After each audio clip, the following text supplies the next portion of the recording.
اعوذ باللہ من الشیطان الرجیم بسم اللہ الرحمن الرحیم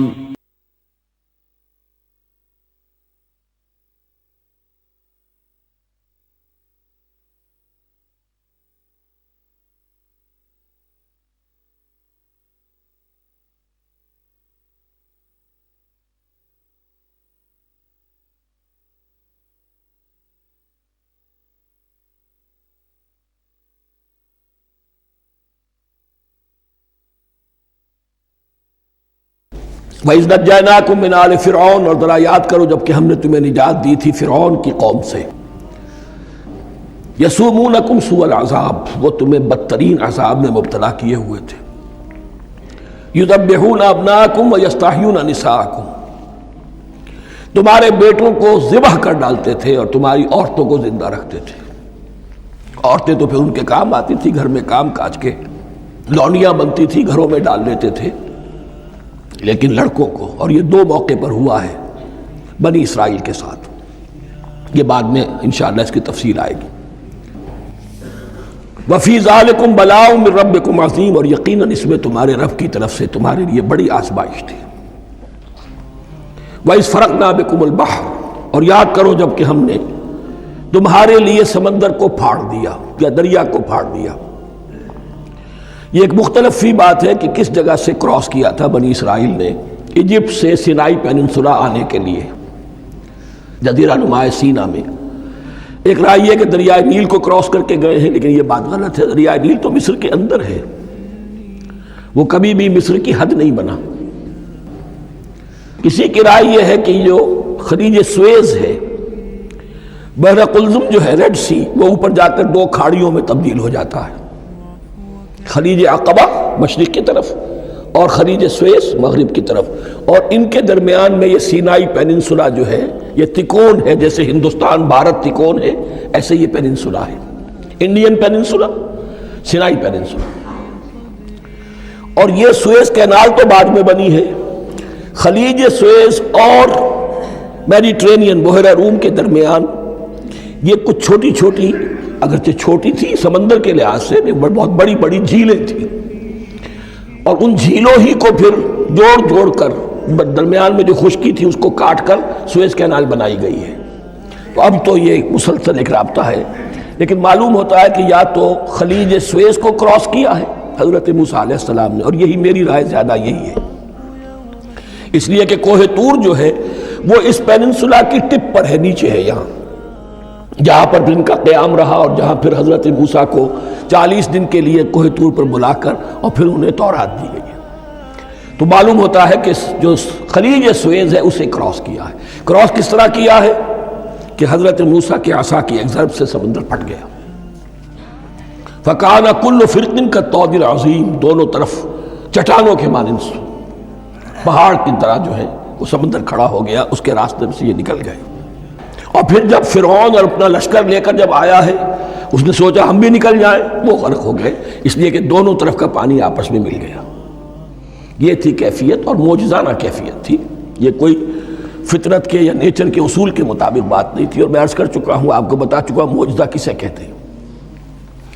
وَإِذْ فَرَقْنَا بِكُمُ الْبَحْرَ فَأَنْجَيْنَاكُمْ، جب ہم نے تمہارے لیے یا تمہارے ساتھ سمندر کو پھاڑ دیا، تمہارے لیے، تمہارے گزرگاہ بنانے کے لیے، تو تمہیں تو نجات دے دی۔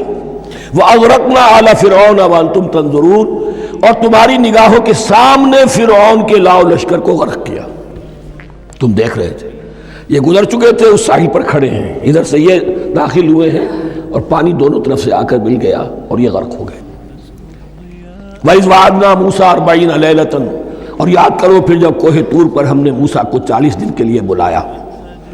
ثُمَّ اتَّخَذْتُمُ الْعِجْلَ، ان کی غیر حاضری میں تم نے بچھڑے کی پرستی شروع کر دی، اسے معبود بنا لیا، من بعدہ، اس کی غیر موجودگی میں، وانتم ظالمون، تم بہت بڑا ظلم تھا جس کا ارتکاب کیا۔ ان الشرک لظلم عظیم، عظیم ترین ظلم جو ہے وہ شرک ہے، اور شرک جلی کی یہ شکل کہ بچھڑے کو پوج لیں۔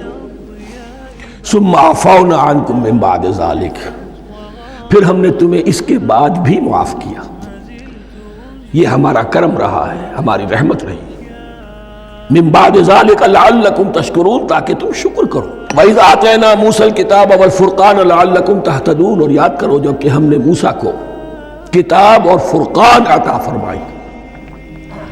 یہ فرقان حق اور باطل کے درمیان فرق کر دینے والی چیز، اور کتاب عام طور پر جو آتا ہے وہ شریعت کے لیے آتا، شریعت بھی دی، کتاب بھی دی اور فرقان بھی دیا، لعلکم تہتدون، تاکہ تم ہدایت پاؤ۔ وَإِذْ قَالَ مُوسَىٰ لِقَوْمِهِ، اور یاد کرو جب کہ کہا تھا موسیٰ نے اپنی قوم سے، یا قوم انکم ظلمتم انفسکم باتخاذکم العجل، اے میری قوم کے لوگو، یقیناً تم نے اپنے اوپر بڑا ظلم کیا ہے بچڑے کو معبود بنا کر۔ فَتُوبُوا إِلَىٰ بَارِئِكُمْ، پس توبہ کرو اپنے پروردگار، اپنے خالق کی جناب میں۔ باری اللہ تعالیٰ ہے، باری۔ فَاقْتُلُوا أَنفُسَكُمْ، تو قتل کرو اپنے آپ کو۔ یہ چیز جو ہے تورات میں تفصیل سے آئی ہے، قرآن میں نہیں ہے۔ اسی اعتبار سے میں نے آپ کو بتایا تھا کہ تورات کا مطالعہ اس اعتبار سے مفید ہے کہ بہت سے واقعات کا قرآن میں ذکر ہے، اجمالاً اشارہ ہے، اس کی تفصیل کے لیے ہمیں تورات سے رجوع کرنا پڑتا ہے، ورنہ یہ کہ اس آیت کا صحیح مفہوم واضح نہیں ہوگا۔ فَاقْتُلُوا أَنفُسَكُمْ، اپنے آپ کو قتل کرو، کیا مانی؟ یہ قتل مرتد کی سزا ہے۔ وہاں معلوم ہوتا ہے کہ حضرت موسیٰ نے یہ حکم دیا، 12 قبیلے تھے، ہر قبیلے میں سے کچھ لوگوں نے یہ کفر اور شرک کیا، باقی لوگوں نے نہیں کیا۔ انہیں حکم دیا گیا کہ اپنے قبیلے کے لوگ ان کو قتل کریں جو ان کے قبیلے میں سے اس کفر کے مرتکب ہوئے۔ انفسکم سے مراد یہ اپنے قبیلے کے لوگوں کو تم قتل کرو، اس لیے کہ قبائلی زندگی جو ہوتی ہے آپ کو معلوم ہے، اس میں کوئی اور قبیلہ ہاتھ لگا دے تو قبائلی عصبیت بھڑک اٹھے گی۔ 70,000 یہودی قتل ہوئے، اس سے بڑی توبہ اور ممکن نہیں، اس سے بڑا پرج، کسی بھی آئیڈیولوجیکل پارٹی کے اندر پرج بہت ضروری ہوتا۔ کچھ لوگ آ گئے ایک نظریے کو قبول کر کے، رفتہ رفتہ نظریہ اوجل ہو گیا، کچھ مفادات، کچھ چودراہٹیں یہ مقدم ہو گئی، اسی سے جماعتیں خراب ہوتی ہیں، غلط راستے پہ پڑ جاتی ہیں، تحریکیں بھٹک جاتی ہیں۔ تو آئیڈیولوجیکل پارٹیز، نظریاتی جماعتیں پرج کرتی رہتی ہیں کہ جو بھی ہمارے نظریے سے ہٹ گئے اب ان کو ہم کاٹ کر علیحدہ کر۔ یہی سے قتل مرتد، تو یہ چیز حدیث میں ہے یا پھر قرآن میں یہاں ہے۔ اس حوالے سے جو لوگ ہمارے ہاں بعض علماء بھی ہیں، جدید دانشور ہیں، جو قتل مرتد کی جو حد ہے اسلام میں اس کو تسلیم نہیں کرتے، لیکن میرے نزدیک یہ شریعت موسوی کا تسلسل ہے کہ شریعت موسوی کی جس شے کو بدلا نہ گیا ہو، جس کے بارے میں صراحتاً یہ معلوم نہ ہو کہ یہ شے تبدیل کر دی گئی، تو وہ شریعت محمدی کا جز بن گئی ہے۔ زنا پر رجم کا معاملہ بھی یہی ہے۔ قرآن مجید میں رجم کی صریح آیت کوئی موجود نہیں ہے، حدیث میں ہے۔ قرآن مجید میں مرتد کے قتل کے لیے کوئی آیت موجود نہیں ہے، حدیث میں ہے، سنت میں ہے، اور دونوں کی کا جو منبع ہے وہ اصل میں تورات ہے۔ تو اس بات کو اچھی طرح نقل کر دیجئے، یہ جگہ اکثر لوگ جو ہیں یہاں بہت سرسری طور سے گزر جاتے ہیں، یہ بہت اہم ہے، اور اس کے لیے تورات کی طرف رجوع کیجئے۔